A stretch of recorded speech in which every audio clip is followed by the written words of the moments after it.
Hi guys, this is Ray and Fiona McEntee, brother and sister from McEntee Law Group. We're both US attorneys and we're here today to briefly talk to you about visas for musicians coming into the States. Fiona, do you want to describe the visas that are available for musicians and solo artists? Sure, yeah. So for bands that are coming to the States, the visa that they will be looking at would be a P1 visa. P1 visas are suitable for bands that have what's known as international recognition. That's the standard. There are a few ways that we demonstrate this international recognition. One of the things that we would look to would be performances in a country other than their home country. We could also look at maybe where your record has been bought or listened to, whether it be online, we could show that. We could show reviews of different performances, those kind of things. So again, for bands, you're looking at the P1 visa. For acts, whether it be bands or different artists that would be culturally unique, they could come on to the States on a P3 visa. Cultural unique would be, defined as something like maybe reggae music, traditional African dance or music, traditional Irish music, those kind of things. They would be coming here on a P3 visa. And then moving on to solo artists, the only visa that would be open to them, assuming they're not culturally unique, would be an O1. And the standard for that is a standard of extraordinary ability in the arts. And there are a list of different requirements, 6 of them, and we need to show that you meet at least 3. And we work with clients to determine if they're eligible for the O1 visa. So again, P1 for bands, P3 for culturally unique artists, and then the O1 for solo artists. I think a good point to raise is that what comes up quite a lot is support crew. If you're bringing any support crew with you, lighting technicians, sound technicians, they're going to need their own visa as well. So that's an important thing to remember. Absolutely. Talk about timelines and costs. Sure. So with the O's and the P's at the moment, the timeline is roughly 3 months for adjudication. These timelines vary, they can increase or decrease, but right now we're looking at about a 3-month period.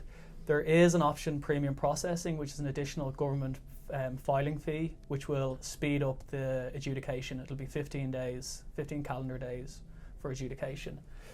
Costs, P1 and P3, total costs including attorney fees, filing fees and union letters is about $2,000.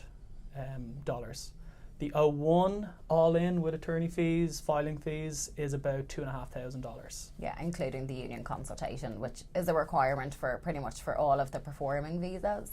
It's a requirement that you get a union consultation letter. Okay, and I think probably now from our experience, kind of a do's and don'ts for tips. Yeah, do's and don'ts. So one of the first things that might seem obvious is, but do always disclose any prior criminal or immigration violations that you might have to your attorney. As minor as it might seem to you, it could potentially be, a deal breaker when it comes to getting a visa. So you do want to discuss these with your attorney as well. In relation to your passport, you want to make sure that your passport is valid for at least 6 months beyond the requested date of a visa. So if you're looking to get a visa to come in, for a 3-month period, you want to have your visa or your passport valid for at least 9 months. And that's something that might take time depending on your country of origin. So keep that in mind. Yeah, I think as well, make sure you work with a very well organised manager who's good communication skills and communicating with your attorney. That's very important. I'd also have a solid itinerary in place for gigs that are coming up in the States, gigs you've booked. And I think working with a good organised manager will help with the solid itinerary. And it seems somewhat counterintuitive or, like you're putting the cart before the horse to book your gigs in advance of you getting your visa. But it is something that you must do. Your visas should be booked prior to you applying for your visa. The government wants to see the kind of events that you're going to be doing, so it's important that you get those lined up prior to going for your visa. In terms of do nots, what should you not do? Well, I'd say first off, do not overstay any visas or visa waiver program in the States.